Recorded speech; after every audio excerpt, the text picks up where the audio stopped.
FIR 4301, Unit 1 Video Transcript, Student ID 262378.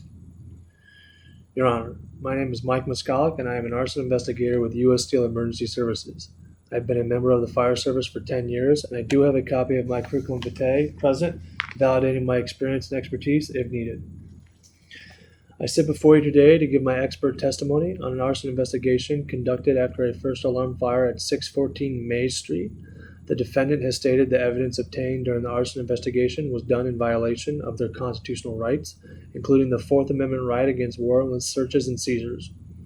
I will request that exigent circumstances that took place during the fire at 614 Mays Street be considered to allow the admission of relevant evidence collected on scene during the arson investigation into the court proceedings. I would like to start by stating that a fire of any kind is classified as an emergency, which is sufficient enough evidence for a warrantless entry by responding emergency services personnel. Here I have a copy of NFPA 921, specifically highlighting section 12.3.3.2.1 on exigent circumstances, which states that it is generally recognized that the fire department has legal authority to enter a property to control and extinguish a hostile fire. NFPA 921 section 12.3.3.2.2 continues to state that it has been held that the fire department has the obligation to determine the cause and origin of the fire in interest of the public's good and general welfare. NFPA 921 section 12.3.3.2.1 is pertinent to the fire that took place at 614 Mays Street because the responding firefighters took control of the scene to extinguish the fire, even though the homeowners were not present at the time of entry. Once the fire was extinguished, the firefighters on scene intended on following department SOPs and securing the scene until the fire investigator arrived. However, firefighters on scene at 614 Mays Street were dispatched to another full alarm fire with a trapped child in the structure. It was at this point that all firefighters cleared 614 Mays Street to respond to the full alarm fire 3 blocks away. Shortly after the firefighters cleared the scene, the arson investigator arrived at 614 Mays Street to conduct the fire cause and origin investigation. This was done as a continuation to the initial fire response, which extinguished the fire.